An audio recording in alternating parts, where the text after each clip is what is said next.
اهدنا الصراط المستقيم ومن يضلله فلا هادي له أشهد أن لا إله إلا الله وأشهد أن محمدا عبده ورسوله لا نبي بعده. Ya, mari kita meneruskan kajian kita surat Hud, yaitu tentang kisah Nabi Nuh, masih dalam rangka memberikan sugesti kepada dakwah Nabi Muhammad sallallahu alaihi wasallam. Jadi memang ada dua pendapat khusus pada ayat 35 yang sudah kita pelajari kemarin, bahwa ayat 35 itu salah satu pendapat sedang tidak bicara Nabi Nuh, dan hanya ayat itu dalam rangkaian kisah Nabi Yunus itu, tapi sedang berbicara kepada Nabi Muhammad, sehingga kata ganti kedua engkau itu untuk pendapat seperti itu maksudnya Nabi Muhammad, seolah Allah mengingatkan dalam Nabi Muhammad itu yang dialami Nabi Yunus. Kalau engkau merasa di framing sebagai orang yang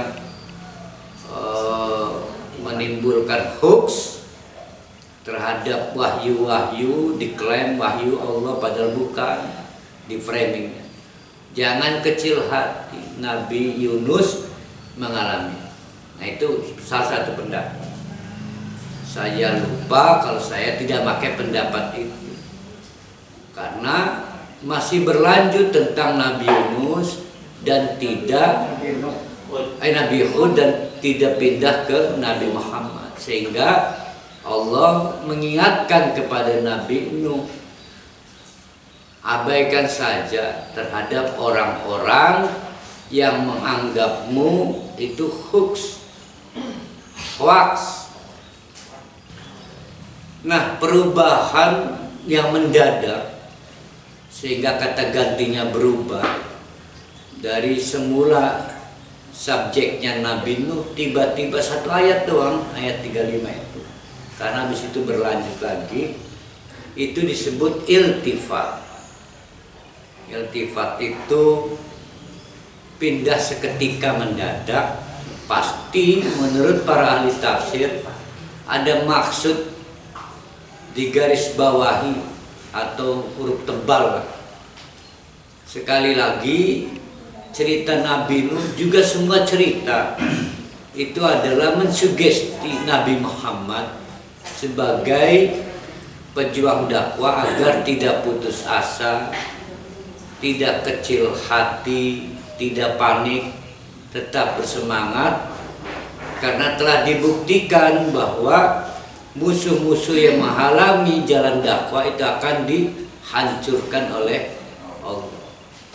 Namun yang terpenting lagi, coba bapak-bapak, ibu-ibu bayangkan, Nabi Muhammad ini gak sekolah, dan pergaulannya tidak memungkinkan untuk Nabi Muhammad tahu banyak hal, sehingga cukup mengejutkan sebetulnya bagi orang-orang Bani Israel, Yahudi, ketika Nabi Muhammad menyampaikan wahyu, salah satunya cerita nabi-nabi terdahulu. Nabi Muhammad burusin ngendikin nih. Nah, itu membuktikan, termasuk cerita Nabi Nuh, untuk menegaskan ini bukan bikinan Muhammad. Karena tidak mungkin Nabi Muhammad menceritakan kecuali karena diinjeksi, atau kita nyebutnya laduni, dari Allah, dan itulah sifat wahyu.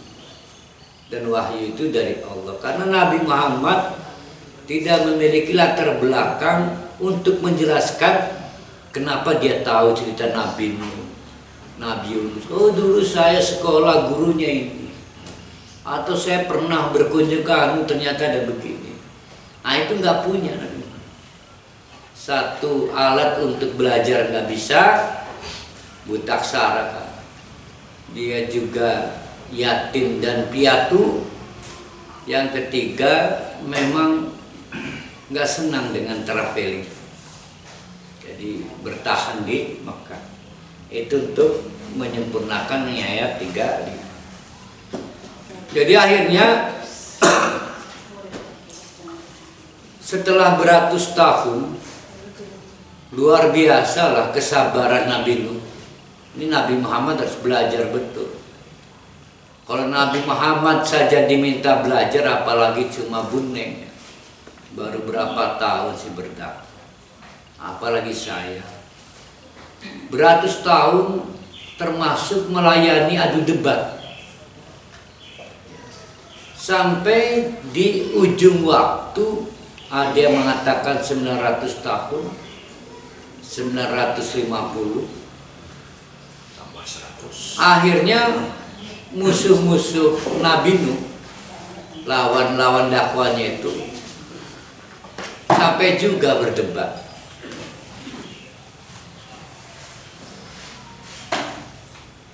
Biasanya orang kalau sudah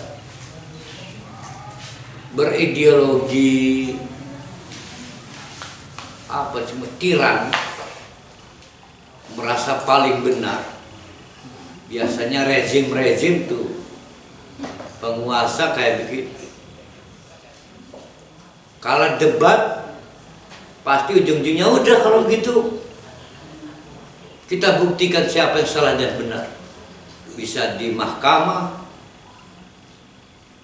Kalau memang sesuatu akan diuji di mahkamah, mestinya penguasa tidak bikin produk yang kemungkinan akan dipersoalkan di mahkamah. Nah, itu namanya cari benarnya sendiri. Nah, begitu juga lawan-lawannya Nabi Nuh ini. Ya udah, Nuh, kalau gitu buktikan mana itu ancaman Allah. Nah, maka menanggapi situasi semacam itu, Allah mempersiapkan skenario terburuk untuk lawan-lawan dakwah Nabi. Itu bedanya para kali dan ini. Bedanya.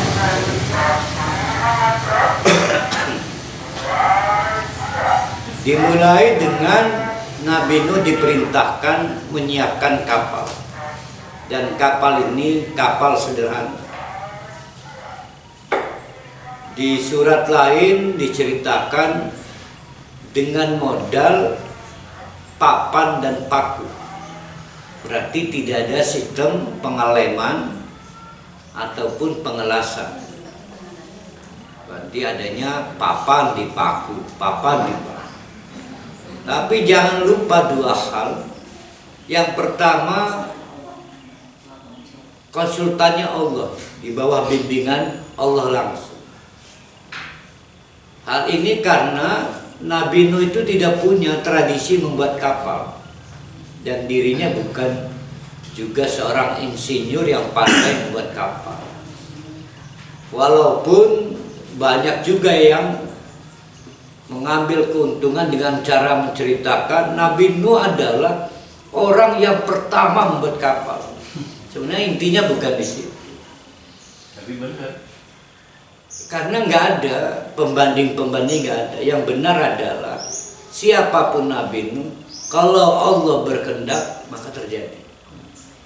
Nah, dengan kehendak Allah maka Nabi Nuh sebagaimana saran harus bikin balok, harus bikin papan, bagaimana cara memaku, maka kapal itu dibikin. Ada yang menceritakan 100 apa 200 tahun saya lupa ya. Tapi Israiliyat, waktu yang dibutuhkan untuk sampai kapal itu siap digunakan.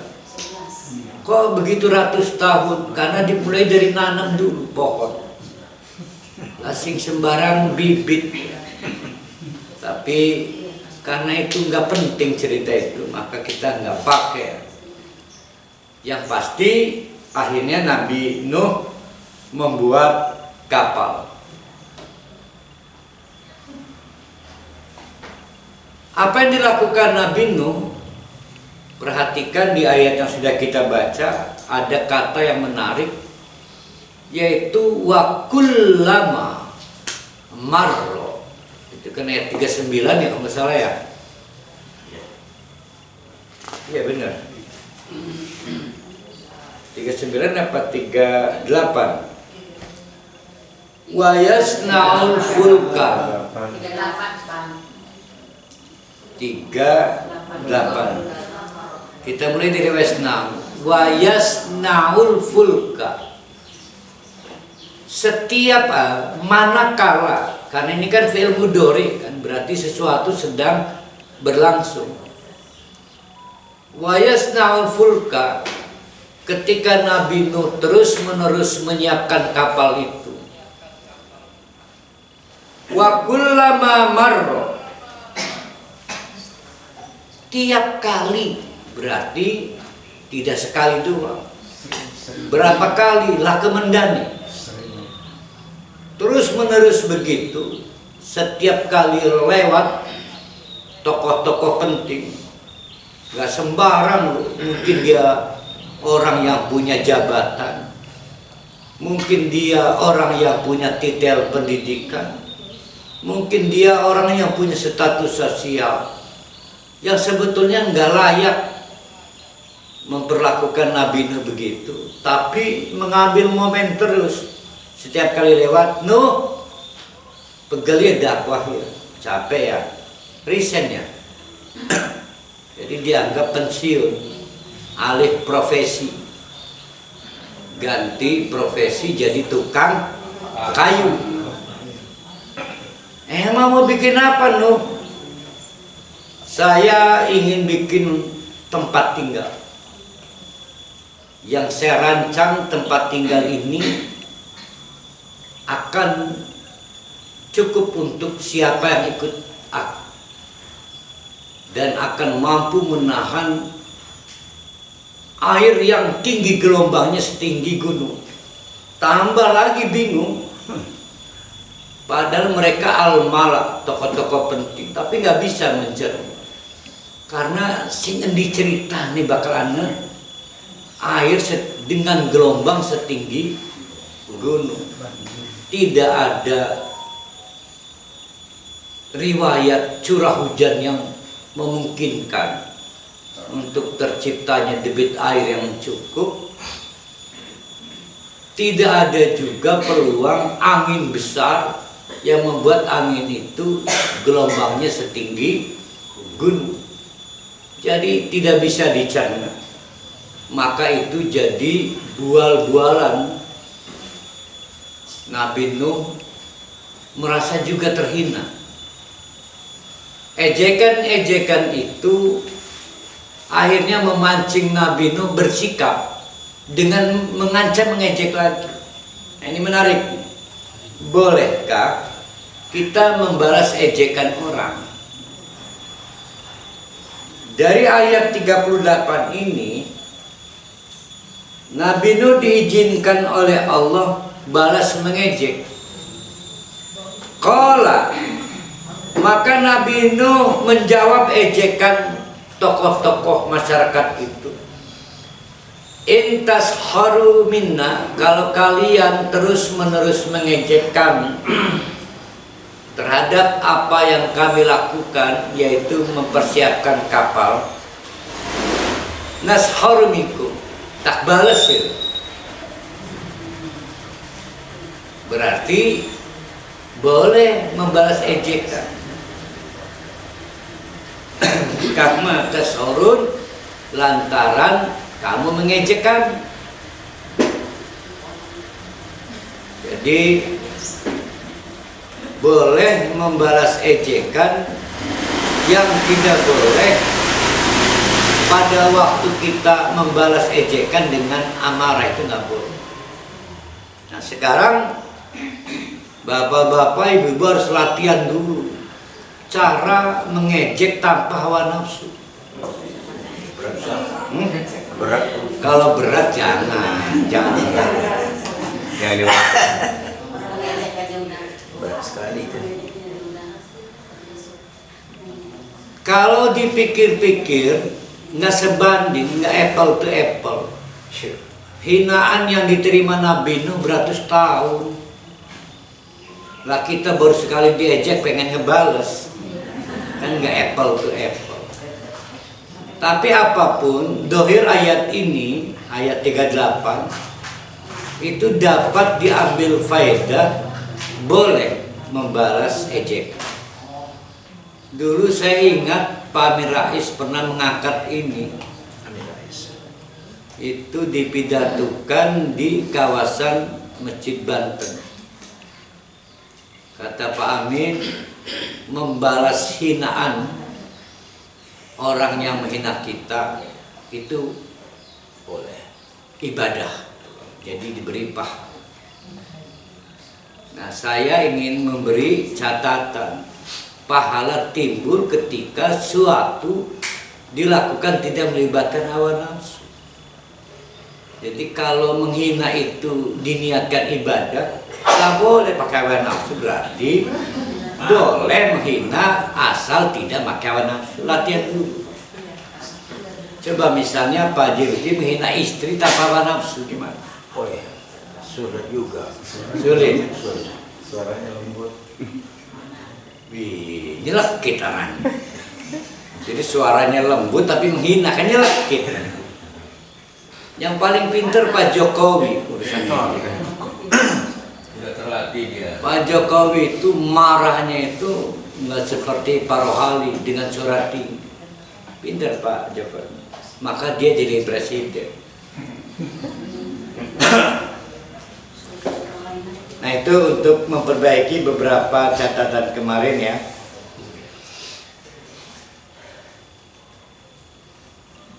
Kita berlanjut ke ayat 40. Hatta idza jaa amruna.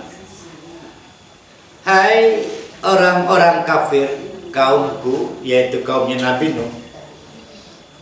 Nanti kalau datang keputusan kami, keputusan Allah maksudnya. Apa yaitu soal dimulainya azab yang kita udah tahu, yaitu badai banjir ya.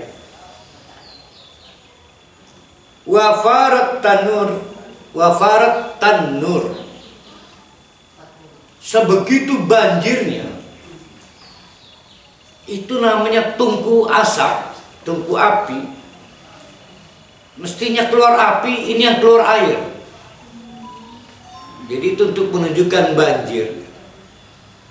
Siapa yang pernah mengalami rumah banjir atau rumah kebanjiran? Itu kalau cermat, perhatikan kloset. Kalau di kloset berisik, itu air udah mulai tinggi. Jadi sebelum nyampe lantai, sebetulnya septic tank kita udah ditekan duluan dengan air. Itu pengalaman saya banjir itu di Banjaragung berapa tahun yang lalu, di siklus 20 tahun. Saya itu dari 6 RT, rupanya sudut kemiringannya itu paling tinggi rumah saya, sekawasan itu, karena elevasi begini. Sudah biasa ada banjir, dan saya sibuk menolong karena rumah saya nggak pernah banjir. Bertahun-tahun gitu. Suatu hari banjir. Ternyata di kloset kecilek. Tahun itu rumah saya ikut tenggelam. Sekitar 5 hari kan dengan menggunakan perahu. Apalagi Pak Dik mah lebih duluan pasti. Dan ini kan pelanggan banjir Pak Dik makanya. Saya mah baru kali itu. Masih periodenya Pak Bunyamin apa wali kotanya. Nah itu kloset. Nah di sini juga sama. Wafarat tanur. Saking menunjukkan tekanan air yang luar biasa, sehingga yang mestinya keluarnya api maka dia jadi lubang air. Sekarang kita bayangkan saja, ini tungku memasaknya orang Arab.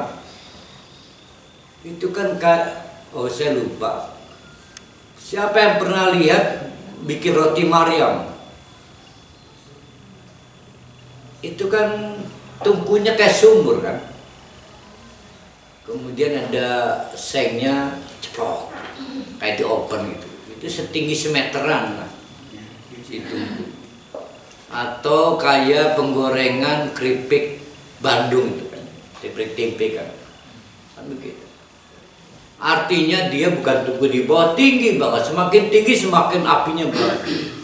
Nah itu keluarnya air, artinya sudah sekitar sepanggul. Kira-kira kalau sudah telapak kaki udah panik, Bu Neng, Bu Romlos panik, pasti ditelepon si As, kalau dari rumah ibu banjir gitu. Nah ini untuk menggambarkan, mestinya udah panik, udah panik. Bagi orang-orang yang punya masalah dengan Nabi Nuh, mestinya udah kepikiran, wah bener ini, omongan Nabi Nuh bener. Samalah dengan ada yang mengkait-kaitkan apa yang terjadi di Indonesia itu dengan mubahalahnya Habib Rizik Syihab. Sehingga begitu terjadi, wah benar ini mubahalahnya Habib Rizik Syihab. Ketika ada satu kali peristiwa lain, sampai peristiwa Sambo aja dikaitkan, karena otaknya waras, nyambung. Nah, apakah hal ini juga memicu kesadaran bagi kaumnya Nabi Nuh? Ternyata enggak. Padahal air sudah muncrat dari tungku-tungku di daerah itu. Maksudnya itu ya. Mulai meninggi. Mestinya begitu selapak kaki bener ki gawat, ki azab. Tambah lagi sepinggul, tambah lagi. Nanti diceritakan anaknya itu namanya siapa itu? Kanan. Iya kan? Kanan ya. Anaknya Nabi Nuh itu kan 4 ya.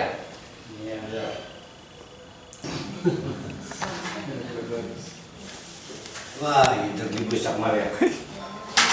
Ada 4 anak Nabi Nuh.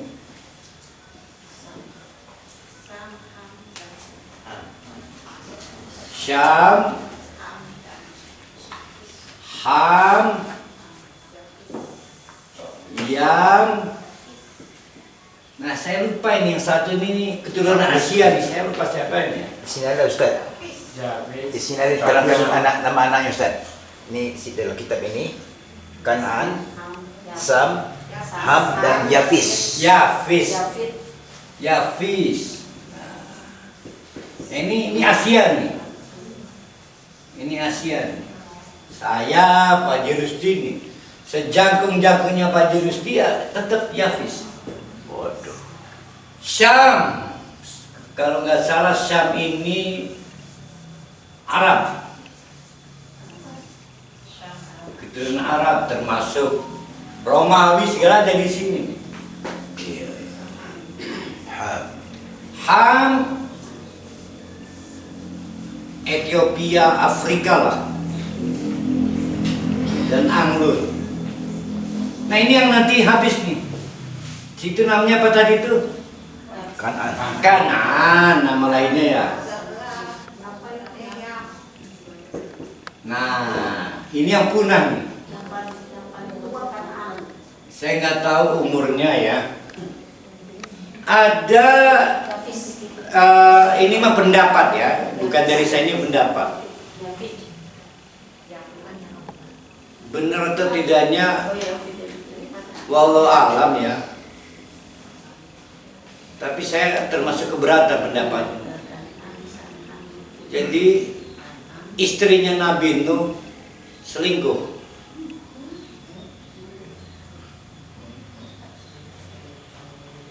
Buah perselingkuhan itu anak.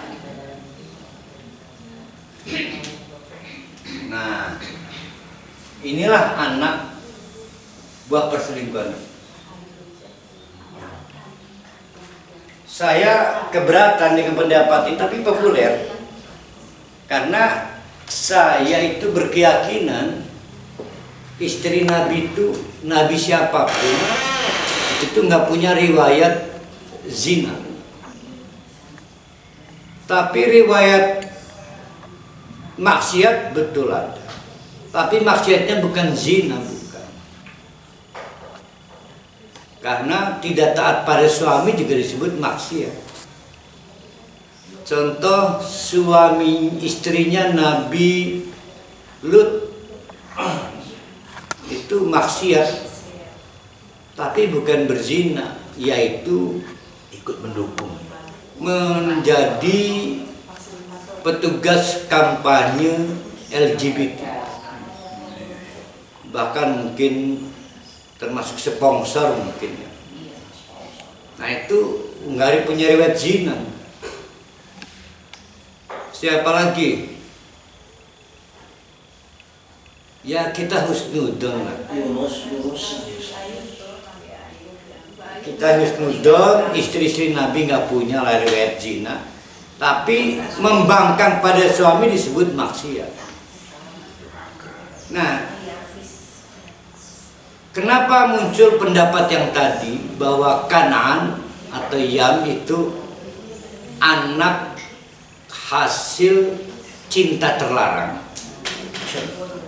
Karena memang hukum Islamnya nggak berubah sejak zaman Nabi Nuh sekalipun, bahwa saya orang Islam punya istri sah. Kalau istri saya ini selingkuh, bercinta dengan lelaki lain, lalu mengandung anak, maka binnya ke saya. Kalau saya aku anak itu, kalau saya aku anak itu. Tapi kalau saya tolak anak itu, apalagi ternyata hidungnya pesek, hidung saya mancung, terbuka. Ayo kamu ngaku. Saya tahu ini bukan anak saya. Iya, ini anak bukan anak Manar, anak Munir, pantas pesek. Maka hukumnya saya wajib mencerai. Wajib mencerai istri saya, sehingga anak yang dikandung istri saya, kan yang penting dikandung istri saya, maka bukan anak bin saya. Tapi kalau saya nggak mempersoalkan, maka kamu hamil. Mestinya saya cerdas, mestinya nggak saya hamil itu, tapi hamil juga, dan nggak saya persoalkan. Begitu lahir kok nggak mirip saya, nggak saya persoalkan. Walaupun si Munir mengaku, Kang, sebenarnya itu anak saya yang hamil, tetap itu benar saya. Begitulah kondisi Kanaan. Ya. Tapi berat saya menerima pendapat ini. Sehingga bagi saya semuanya adalah anak kandung Nabi Nuh, baik Syam, Ham, Yam maupun Yafis. Akhirnya begitu mulai melewati tungku si air, menurut riwayat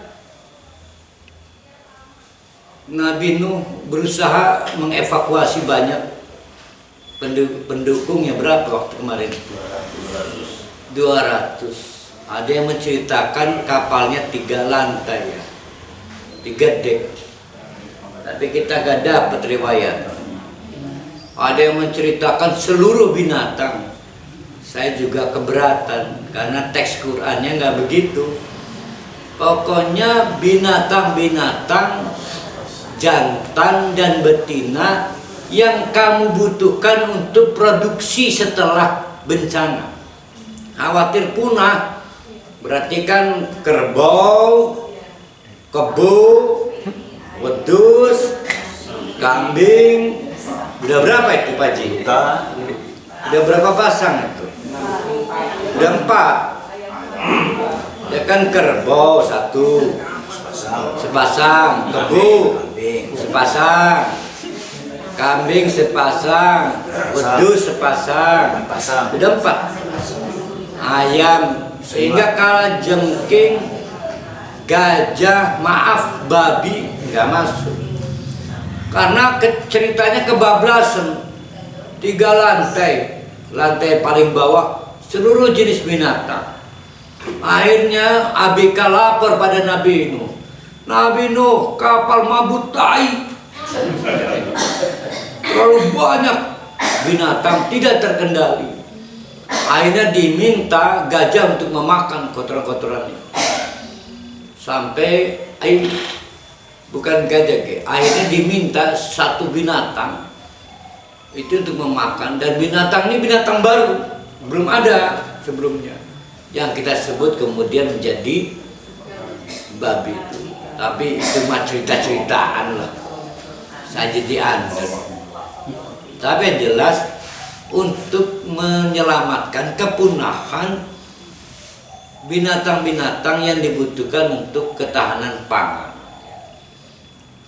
Nah, di tengah-tengah proses mengevakuasi jamaah dan binatang-binatang keperluan hidup di masa mendatang, Nabi Nuh mencari anak-anaknya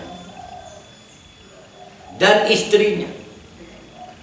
Dilihat anaknya sedang berkuda. Dia sadar ini banjir nggak bisa dikendalikan, tapi dia berpikir mencari tempat yang aman. Salah satu yang diincar adalah bukit. Nah, maka dengan berkuda menaiki bukit itu, Nabi Nuh berusaha menyetop. Wisi nong milu abah bene kapal. Enggak lah, saya yakin kok gunung itu bisa menyelamatkan saya. Nah, nanti akan dijawab di ayat berikutnya, enggak ada yang bisa menyelamatkan kamu ketika Allah memutuskan suatu perkara. Nah, itu jawabannya saja. Nah, ternyata itu membuat terpukul Nabi Nuh karena gagal menyelamatkan anaknya. Di tengah-tengah berjuang melawan badai di atas kapalnya, Nabi Nuh tidak berhenti berdoa pada Allah, memintakan agar anaknya itu diberikan ampun, sambil tidak lupa menagih janji Allah. Karena dulu Nabi Nuh dijanjikan, kamu tetap komit bertahan beratus tahun, berapapun ratus tahun yang dibutuhkan untuk dakwah. Konon dijanjikan anak-anaknya pasti bisa kamu selamatkan. Nyatanya dalam kasus ini tidak. Itu ceritanya begitu ya. Kita lanjutkan.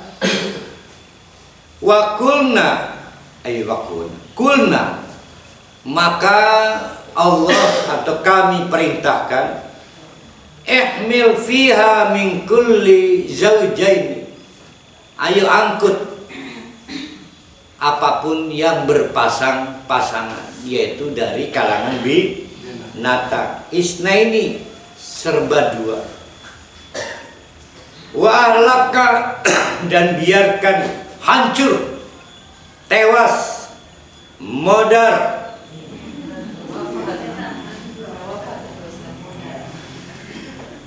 illa man sabaqa alaihil qawlu, kecuali yang sudah dapat SK dari Allah. Nah, ini menarik. Kecuali yang masuk daftar ketetapan kadar Allah. Namanya nggak bisa ditambah, nggak bisa dikurangi.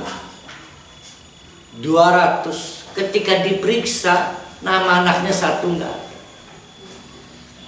Kata Allah, sudah sulit dirubah, sudah menjadi qaul, sudah nggak bisa dirubah. Nah, ini yang menjadi pangkal persoalan. Nabi Nuh belum tahu bahwa anaknya di Lauh Mahfuz sudah tercatat akan kafir, pasti kafir. Maka dia tetap berdoa dan ternyata itu doa terlarang. Ya. Doa terlarang. Harus tahu bahwa anaknya, walaupun anak kandung, itu masuk daftar list orang kafir. Jadi kalau memang ibu kita dapati kafir, menolak Quran, ya harus diterima sebagai keputusan Allah. Jangan ditangisi.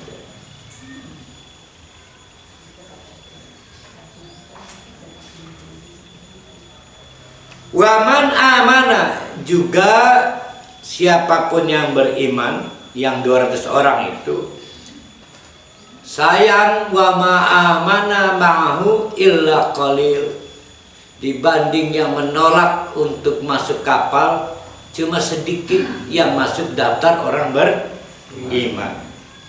Wa qala, maka Allah memerintahkan, irkabu, mulai berlayar, ayo mulai. Fiha, di dalam bersama kapal itu, bismillahi, dengan tabaruk membaca bismillah.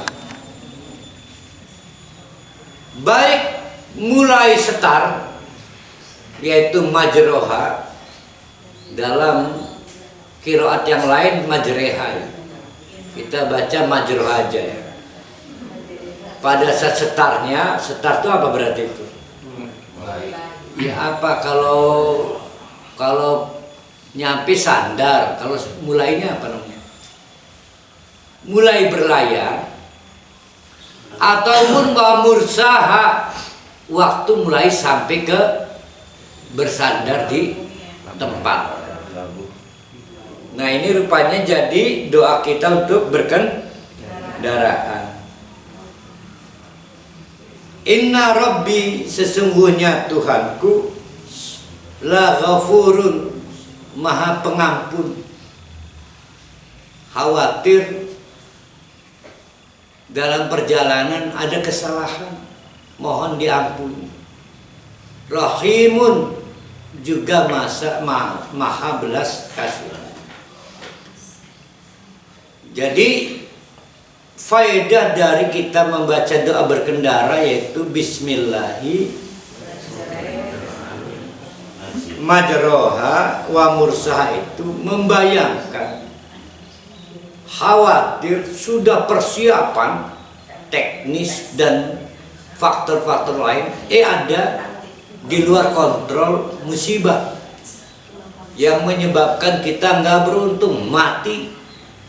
Mungkin dalam kendaraan sepeda atau sepeda bermotor, mobil atau kapal, maka belum tentu kita sudah menghabiskan taubat kita.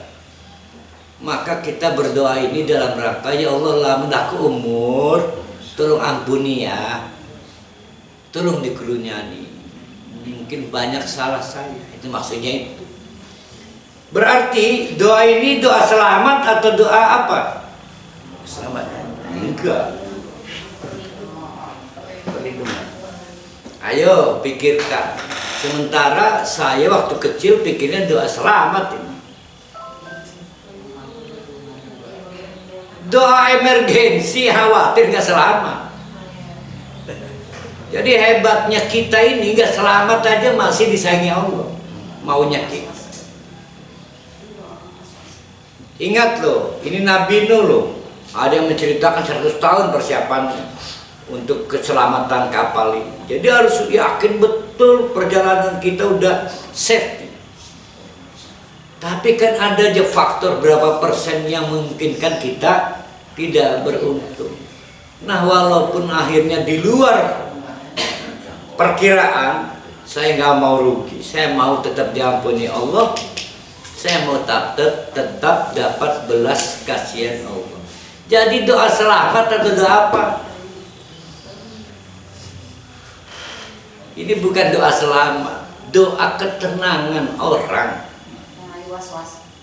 supaya tidak jangan was-was karena takut mati, supaya tenang. Andai kata pun kecelakaan tetap di tangan Allah. Ya, kalau doa selamat apa? Ya, Rabbana atina fid dunya hasanah wa fil akhirati. Kalau yang pasti untuk keselamatan itu siapkan faktor-faktor keselamatan. Ban diperiksa, jangan sampai satu ban nggak ada. Boleh. Ya, jadi itu bukan doa keselamatan, tapi doa ketenangan perjalanan khas orang beriman. Wahia tajri bihim fi maujin kal jibal. Maka kapalnya dirancang akan menempuh, akan menerjang maujin gelombang kal jibal setinggi gunung. Ukur kebayang ini. Ya, nggak kebayang. Sehingga walaupun sudah dipersiapkan sedemikian rupa, nilai resikonya terlalu tinggi. Tapi waktu untuk tidak berlabuh nggak mungkin, air meninggi terus. Ya Allah, ini kayaknya peluang untuk selamat kecil. Tapi saya ingin Engkau ampuni. Bismillahi majroha wa mursa. Nah, gitu maksudnya. Ya. Bukan pengen, ya Allah, lah mendudukan namu saya harus selamat. Namanya gitu, bukan doa ini. Bukan. Ini mau udah yakin nih. Ini peluang selamatnya nggak terlalu full. Wanada Nuhun ibnahu, maka satu anaknya terlihat sedang berkuda, berusaha menghindari potensi banjir dengan cara mendaki bukit. Dilihat oleh ayahnya, orang bener anak kecil, sing sembarang cilik beratus tahun yang nggak mau ikut pengajian dia, beratus tahun. Itu kalau saya mau udah nggak akan be anak batu bocil. Tapi Nabi ini penyayang betulnya. Sebegitunya tetap dipanggil. Nah, wa kana fi ma'zilin, sudah mendaki bukit, tetap dengan rasa sayang, ya bunayya. Nah, saya nggak akan kayak Nabi kalau udah ketahuan beratus tahun gak ikut pengajian, saya usir. Tetap ditangisi, irkab yo manek yo, irkab manek. Jadi kira-kira kalau kita bayangkan dramanya,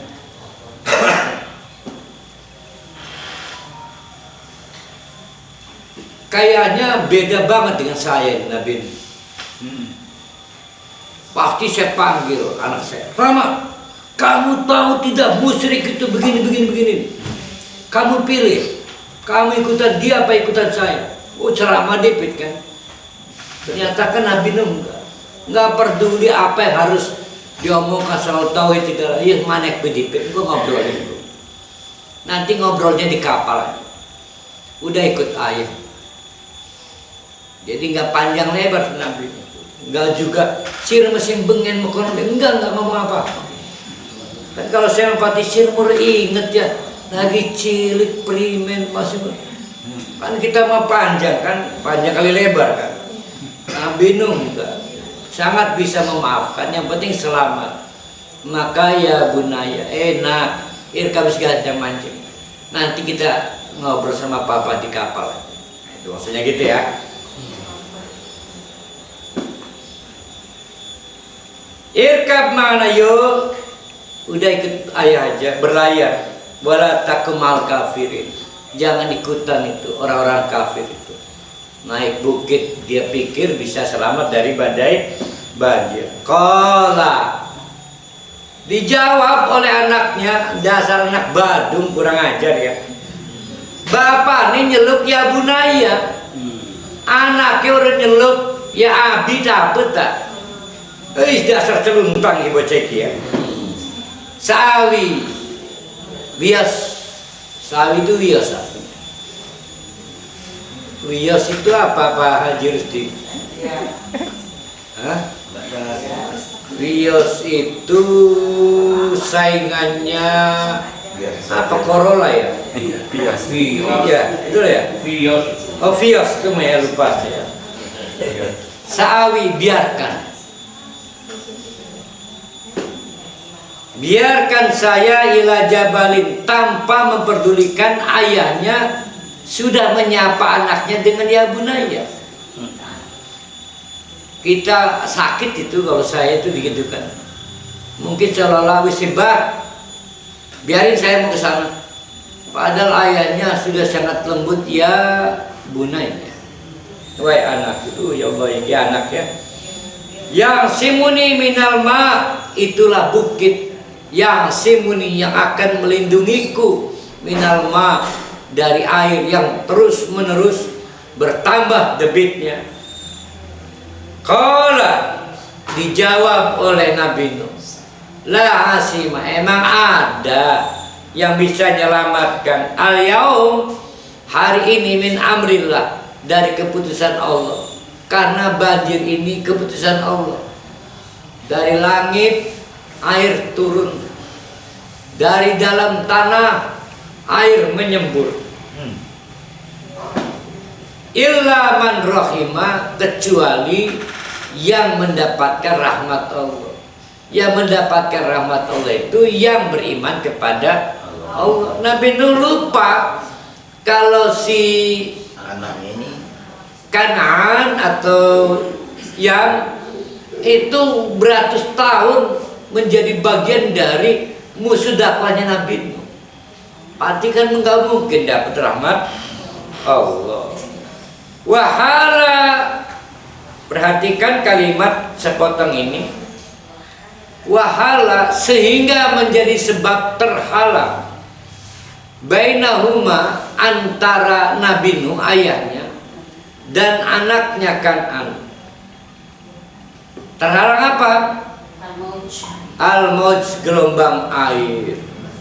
Jadi air memisahkan ayah dan anaknya. Fakana minal mughraqin, akhirnya Kan'an anak tercintanya itu menjadi korban banjir. Termasuk orang-orang kafir. 200 yang masuk daftar selamat dari Allah di Lauh Mahfuz dicatat, nggak berubah, nggak bertambah satu orang pun, dan tidak berkurang satu orang pun. Setelah dianggap selamat, maka sisanya modal mati. Itulah kenapa maka Nabi Nuh sering disebut bapak manusia kedua. Jadi bapak manusia kedua. Bapak manusia pertama siapa? Nabi Adam. Karena Nabi Nuh memulai kembali populasi manusia dengan bekal 200 orang. Melalui berapa jalur berarti? Kan 1, 2, 3, 4. Nah ini hangus. Nah, Afrika berkembang, Asia ya sampai ada kita ini, Arab berkembang. Dari sini timbul nih, siapa itu namanya itu? Iram. Timbul, awas. Timbul Ya apa?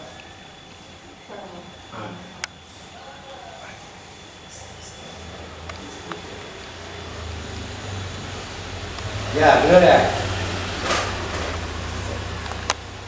Hud, Nabi Hud. Sehingga Nabi Hud adalah Nabi pertama dari kalangan keturunan Arab. Setelah Hud siapa yang dari Arab? Soleh. Samud, Soleh ya? Soleh, habis Soleh?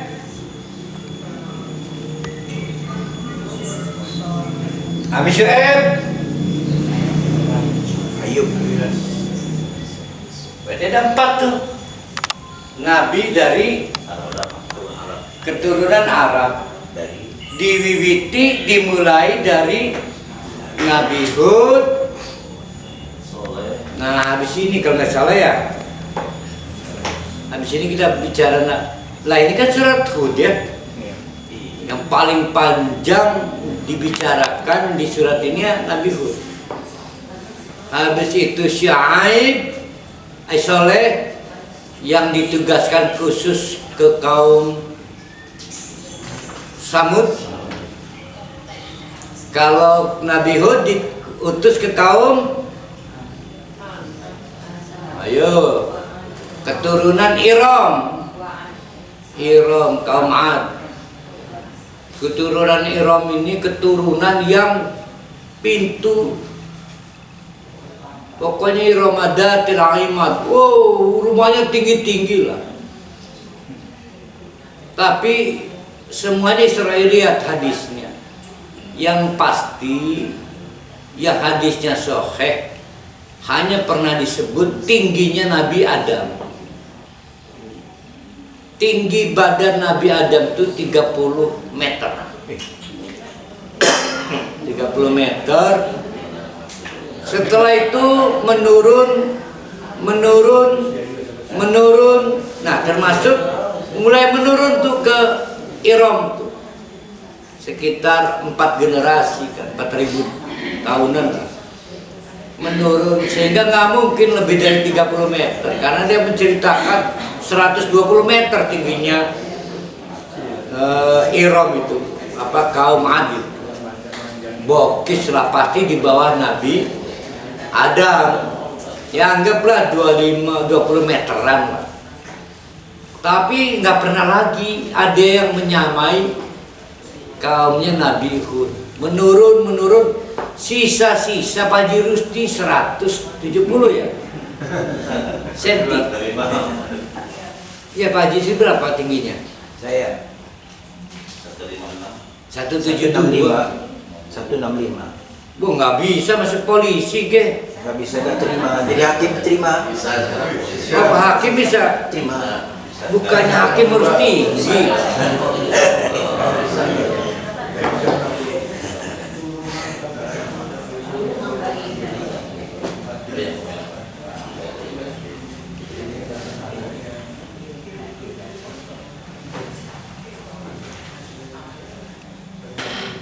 Maka setelah dipastikan selamat, dipastikan semua punah, dan semua punah termasuk jalur Kanaan atau yang Allah berfirman kepada penyebab air, ya bumi, semula nggak ada berhentinya, muncrat dari banyu. Ibla'i, maka stop air, maka rep. Karena air dari bumi di stop, tinggal urusan langit. Waya sama, langit, akli'i, sama papat juga. Wa ghidal maka mulailah berangsur-angsur air itu menyerap dan hilang. tidak ada informasi itu banjir apakah sedunia, apakah di kawasan itu, tidak ada informasi. Wa qudiyal amru, maka dengan peristiwa itu pernah terjadi azab Allah berupa badai banjir Nabi Nuh. Wastawat alal judi. Nah, akhirnya si kapal yang membawa Nabi Nuh dan juga para jamaah plus berpasang-pasang binatang untuk kelanjutan hidup itu berlabuh bersandar di sebuah bukit bernama Bukit Judi. Di mana itu tepatnya? Wallahu a'lam bishawab. Pokoknya arane Bukit Judi. Sini ada disebutkan Ustaz. Di mana itu? Armenia Ustaz. Armenia. Saya nggak percaya. Mungkin di Gaujon sana. Saya kurang percaya. Gunung Judi terletak di Armenia sebelah selatan berbatasan dengan Mesopotamia katanya. Itu menurut bukunya Pak Haji Rusti. Iya. Saya masih punya keyakinan kalau nggak di Tirtayasa di Gaujon. Jadi nggak ada informasi. Pokoknya Gunung Judi be ya. Wakila Bongdan celaka kata Lot. Badai itu membuktikan Bongdan jauh sekali, jauh dari rahmat Allah, jauh dari petunjuk Allah lil qaumid dzalimin, orang-orang yang melakukan tindakan-tindakan kemusyrikan sehingga mereka hanya mengakibatkan menganiaya diri sendiri. Maka satu persoalan masih bergelayut di pikiran Nabi Nuh, soal janji Allah. Jereh dedikasi ratusan tahun berdakwah akan diganjar dengan anak-anaknya semua selamat. Nyatanya satu anak tidak terselamatkan. Maka wanada Nuh Rabbahu, Nabi Nuh kemudian bermunajat kepada Allah. Faqala, ini doanya, munajat. Rabbi, Tuhanku, innabni min ahli, udutah anak kita kun keluarga kita. Karena memang sudah ada janji dari Allah sebelumnya, seluruh anaknya dijamin selamat. Kan'an itu bukan orang lain Allah, itu anak saya itu. Wa inna wa'dakal haqqu, saya percaya banget janjimu ya Allah. Tapi mungkin saya salah ya. Wa anta ahkamul hakimin. Jadi Nabi Nuh sendiri nggak pede menganggap Allah itu dipersoalkan janjinya, sehingga tetap dia mengatakan wa anta ahkamul hakimin. Kenapa itu anak saya nggak bisa saya selamatkan ya Allah? Tapi kalau engkau memaksa ya bagaimana lagi? Anta ahkamul hakimin. Jadi ngebingungakan iki Nabi Nuh iki ngedoanya. Namun Allah Maha tahu baik yang dohir maupun yang batin. Maka dijawab keluhan Nabi Nuh itu. Qala, kata Allah, ya Nuh, Nuh, ya Nuh, wahai Nuh, innahu laisa min alika, Kan'an bukan termasuk keluargamu. Nah, inilah yang kemudian timbul teori bukan keluarga genetik, karena diduga dihasilkan dari cinta terlarang. Saya enggak tega membuat teori itu. Saya berkeyakinan tidak ada satupun istri para nabi yang ditetapkan Allah yang melakukan tindakan perzinahan. Enggak ada lah. Jadi kita pakai teori yang lain aja lah. Innahu amalun ghairu sholihin. Karena walaupun dia genetik anakmu, tapi kelakuannya jauh dari benar. Ikut musyrik, ikut dolim, ikut fasik, setiap hari berkumpul dengan orang-orang kafir. Fala tas'alni ma laisa laka bihi ilm. Jangan coba-coba kamu meminta yang kamu nggak lengkap pengetahuannya. Kenapa disebut nggak lengkap? Tidak mau tahu, hanya mau lihat satu sisi. Sisi yang lain ada. Satu sisi itu adalah genetik, itu anak saya. Lihat di kartu keluarga, ada kan? Tuliskan An bin Nuh. Itu anak saya. Tapi lihat sisi lain, kamu nggak boleh nutup, yaitu pengalaman hidup. Tidak pantas ada di kartu keluarga kamu. Jadi pengetahuannya nggak lengkap. Nggak boleh meminta kepada Allah dengan cara pura-pura bodoh, itu nggak boleh. Terlarang. Ini aiduka, saya nasihati, saya ancam kamu. Ini keras ini dari Allah ini. Ini aiduka antakuna minal jahili. Saya ingatkan kamu, kalau terus-terusan kamu merengek soal anak kamu, maka kamu tidak ada bedanya dengan orang-orang bodoh itu. Karena faktanya Nabi Nuh ini ditetapkan oleh Allah sebagai nabi karena bukan orang bodoh. Tapi kalau caranya begitu, apa bedanya? Sama dengan saya sekarang. Salah atau benar, apa right wrong itu gimana tuh? My country. Iya kayak gitu, gimana tuh? Right or wrong my country. Right or wrong my country. Itu mah dangdut ya. Iya. Dangdut is my country. Iya. Itu kan Benar atau salah, yang penting itu anak saya, itu nggak boleh. Nggak boleh itu namanya pengetahuan tidak lengkap. Karena yang pantas jadi anak saya bukan hanya soal genetik.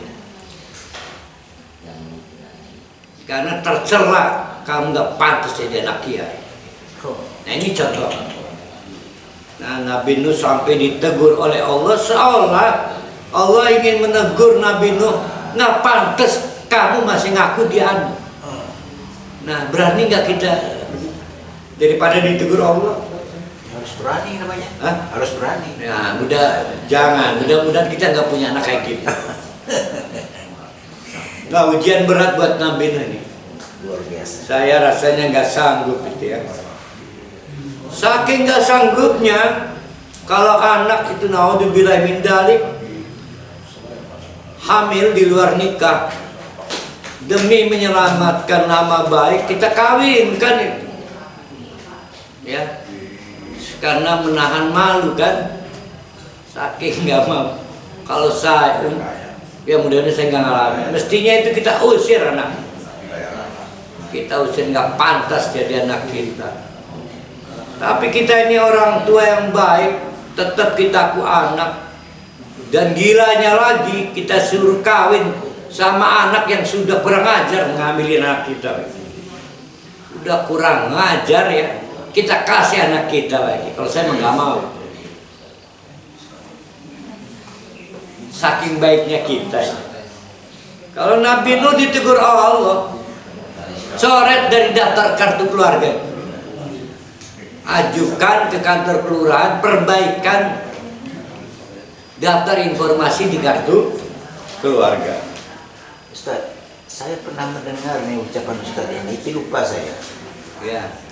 Sudah nggak kita digituin, dinikahkan lagi, nanti ketawa-ketawa di rumah itu makan bersama-sama. Ya itu sih kurang ajar, kita kasih hadiah anak kita lagi. Iya, makan bersama-sama. Makanya anak saya perempuan semua, mudah-mudahan saya nggak ngalami gitu ya. Insya Allah. Naudzubillah. Amin, amin, amin, amin, amin. Tapi saya menolak keras teori mengawinkan anak yang hamil. Walaupun ada abuya yang menganggap itu boleh, saya menolak keras. Harus menunggu iddah. Idahnya kapan? Hah? Lahir. Nifas. Ya setelah nifas kan? Setelah nifas baru carikan lelaki. Mau si penjahat itu, tapi saya mah amit-amit udah ngejahatin, masa dikasih hadiah? Enggak lah, jangan-jangan. Pak Ustadz itu di kompilasi hukum Islam yang kita undang-undang 174 ketika saya udah lama itu, apa masih dipakai itu? Kan bahasanya gitu Pak Ustadz. Boleh. Iya, nggak tahu kan sekarang karena ilmu berkembang juga khawatir itu jadi hapus, tapi kan itu kabarnya kompilasi hukum Islam itu apa sih dari berbagai macam bahasa seperti ini. Bila wanita hamil hanya dapat dinikahkan dengan laki-laki yang menghamilinya dan tidak perlu mengulangi pernikahannya kembali. Itu saya bahasanya waktu di Undang-Undang Nomor 174 apa di kompilasinya gitu. Saya kaget dapat informasi dari Bu Neng. Untung saya belum baca saya. Apakah sekarang sudah terbaru gitu Pak Ustadz? Yang jelas saya tidak mengacu kepada yang informasi Bu Neng. Cuma pernah ada orang membawa video. Wow, ini kiai besar ini, punya pesantren di Cirebon, menganggap perbuatan jihad besar melindungi aib orang teraniaya itu. Sudutnya itu lah saya enggak. Saya enggak mau ikutan.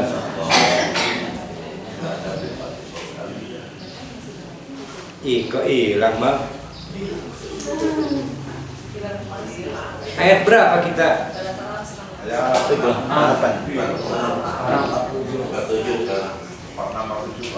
47. Wa illa,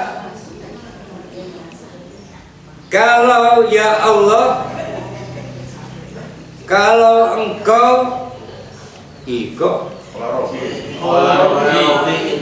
oh masih belajar ya benar.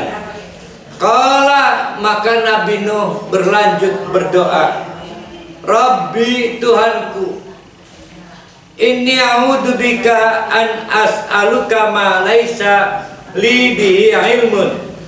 Perhatikan itu potongan ayatnya, potongan doanya ya. Rabbi ini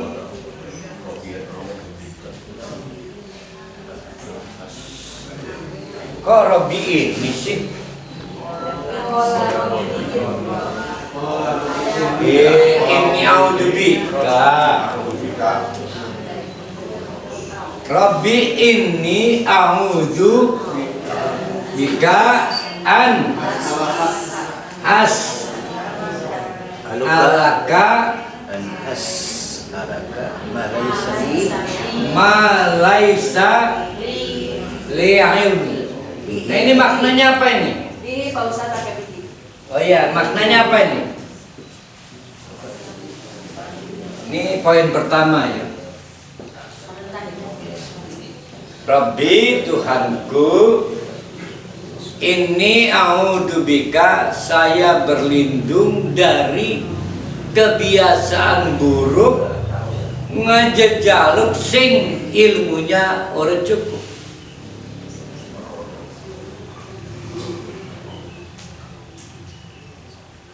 Nah, ini namanya pernyataan nadama,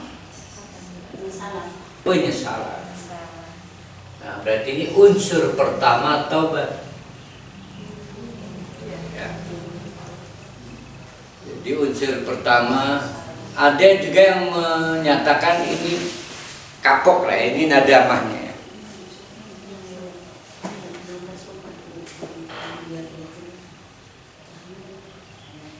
Wa illa tagfirli wa tarhamni, kalau yang tadi saya lakukan itu salah, saya udah nyatakan menyesal, komitmen gak akan ulangi, tapi tetap enggak engkau maafkan kesalahan tadi saya itu, karena ngerengek minta agar anak saya itu diselamatkan. Padahal udah jelas-jelas anak itu nggak pantas saya sebut anak karena kekafirannya. Engkau tapi nggak mau gubris, nggak memaafkanku. Watarhamni, dan tidak memberikan belas kasihan padaku. Akun minal khasirin, mandekaya rugi urip kita. Mandekaya rugi urip kita. Nah, potongan ayat yang itu yang tadi saya baca itu menunjukkan sebagai tekad saya tidak akan mengulangi. Jadi komitmen untuk beramal soleh. Unsur tobat itu satu nadama, dua ittiqad. Nah, ini ittiqadnya, mengancam Allah sampai sedemikian rupa. Direspon oleh Allah kila, maka dikatakan ya Nuh. Oke, Nuh, apa yang kamu sampaikan itu direspon. Maka ihbit bisalamin minna. Setelah sampai di Bukit Jud, silakan turun dari kapal. Bisalamin, selamat ya, selamat. Coba dihitung lagi tuh anggota yang ikut dalam kapal, 200 ayam lengkap, kambing dan lain sebagainya lengkap. Salam selamat ya, selamat. Wa barakatin alaika, dan juga keberuntungan nilai tambah yang berasal darimu. Wa ala umamin, juga yang diberikan kepada pengikut-pengikutmu. Setelah itu maka populasi tak terkendali. Kita menyebutnya keturunan Arab, ya, keturunan Arab yang tidak pernah punah lagi.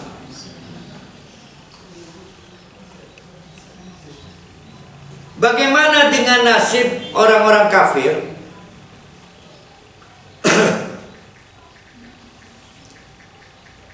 Nasib orang-orang kafir itu diterangkan memang sih, wa umamun sanumat tiahuhum. Orang-orang kafir itu kelompok umat yang kami beri kesenangan sesaat. Ya. Bayangkan punya harta, tidak dibebani zakat, tidak dibebani infak, tidak dibebani membiayai perang agama. Enak kan? Itu namanya kesenangan sesaat. Tapi summa yabussuh, maka kelak mereka akan massa yamussu wala yamassahu illal mutahharun. Tapi ingat, kelak mereka akan disentuh. Disentuh oleh apa? Nah, itu lagu Ari Lasso. Sentuhlah dia dengan cinta. Ari Lasso. Disentuh dengan azabun alim, tentu di akhirat kelak. Jadi kesenangan orang kafir itu sesaat kok. Jangan buat obsesi jangan. Malah kita ini orang mukmin mestinya senangnya kalau punya harta infak, punya harta zakat itu senang. Tapi orang kafir rungsing, infak zakat itu rungsing. Kita senang. Jadi ada perbedaan nilai. Kenapa? Karena kesenangan yang kita cari bukan kesenangan singkat, tapi kesenangan permanen. Kapan? Setelah mati. Jadi kita ini pada akhirnya akan mati. Nggak ada yang dibawa, percaya. Tilka min amba'il ghaib. Yang tadi yaitu rangkaian kisah Nabi Nuh, termasuk ayat 35 tadi, yang dipahami dua kemungkinan. Pertama, itu iltifat kepada Nabi Muhammad, atau pemahaman yang saya pegang masih tetap berada di jalur kisah Nabi Nuh, adalah termasuk minal ghaib, yaitu sesuatu yang tidak diketahui Nabi Muhammad. Nggak tahu Nabi Muhammad. Kalau kemudian Nabi Muhammad menyampaikan wahyu Allah, di antaranya berisi kisah Nabi Nuh, maka itu pasti bukan karangan Nabi Muhammad. Justru membuktikan Al-Quran itu wahyu Allah. Nuhiha ilaika, karena memang diberikan informasi Nabi Muhammad tentang Nabi Nuh sebagai wahyu. Ma kunta ta'lamuha anta, kamu kan nggak tahu kan sebelumnya. Wala kaumuka, apalagi teman-teman kamu. Siapa temannya Nabi Muhammad itu? Ya teman. Kalau Abu Jahal teman kecil, teman dewasa. Abu Bakar, Umar bin Khattab, Utsman. Kalau bukan karena dengar Quran disampaikan Nabi Muhammad, tambah lagi ngeplay. Ya, memang mereka ini nggak tahu apa-apa. Min qabli hada, sebelum turunnya wahyu ini. Nah, kalau kamu udah dengar kisah Nabi Nuh, maka adakah alasan buat kamu mengeluh? Kamu baru berapa tahun sih? 10 tahun. Dan Nabi Nuh berapa tahun berdakwah? Ratusan tahun. Lah kamu sedih, mungkin pamanmu tidak mau bersadar. Lebih parah lagi, Nabi Nuh ratusan tahun tetap aja anaknya memutuskan untuk menjadi lawan bapak. Ratusan tahun mendidik anak, mendakwai anak, di samping orang lain, anaknya milih menolak bergabung, termasuk ibunya ya. Iya. Ibunya ikut nggak ini? Nggak ikut ya. Ibunya apa istrinya? Istrinya. Istri. Iya benar, bunuh ya. Bunuh nggak ikut. Bunuh. Ibu Nuh.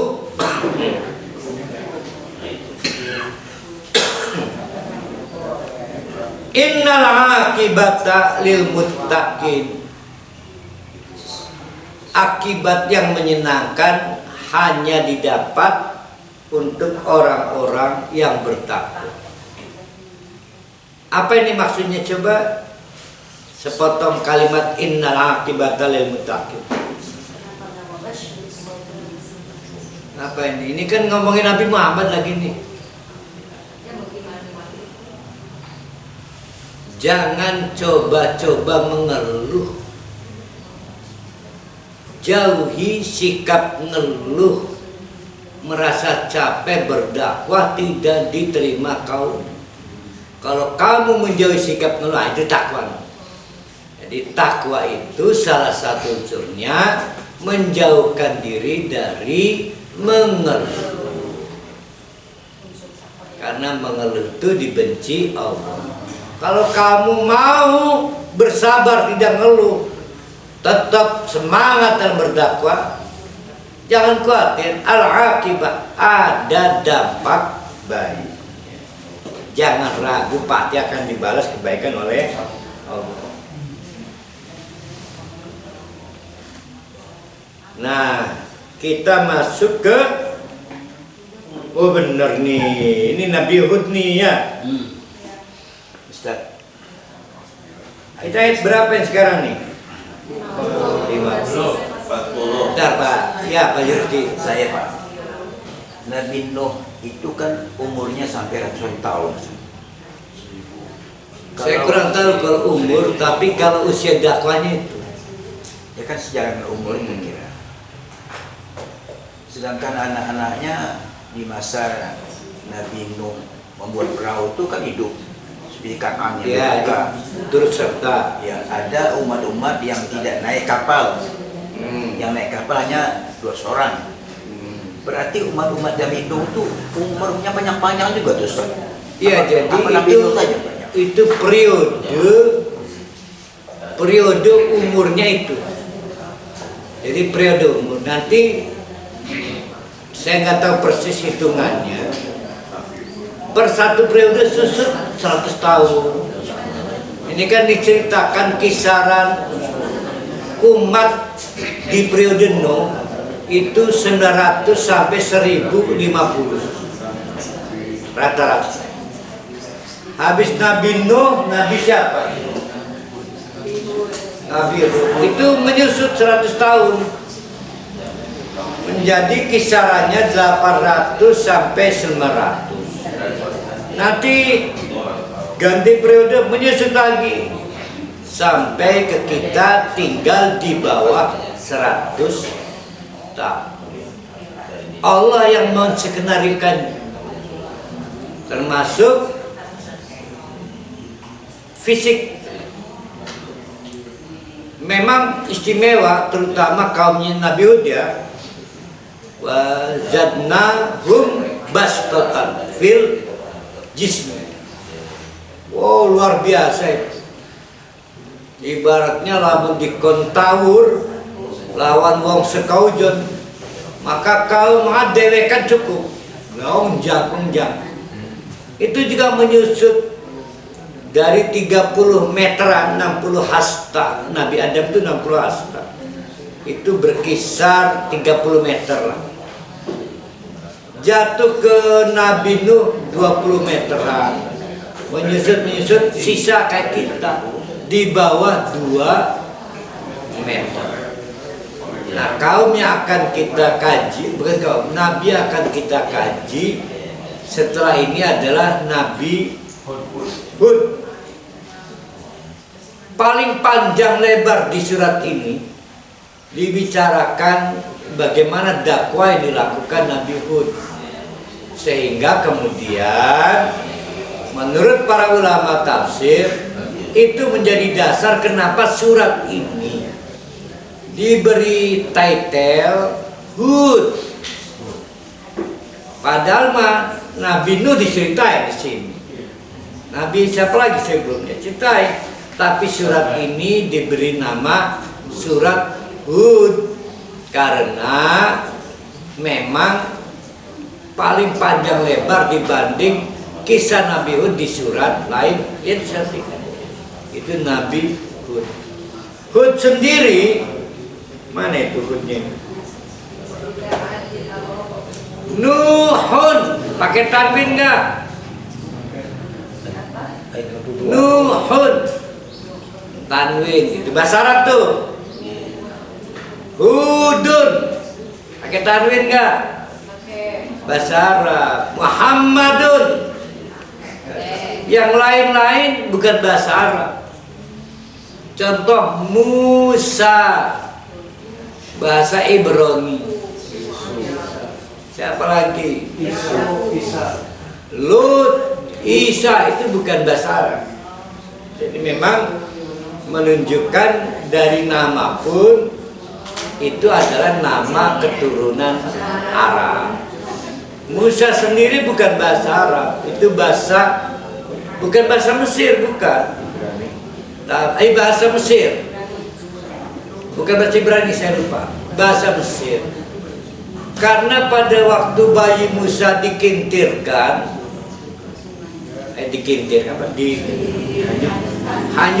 itu di keranjangnya nggak ada namanya.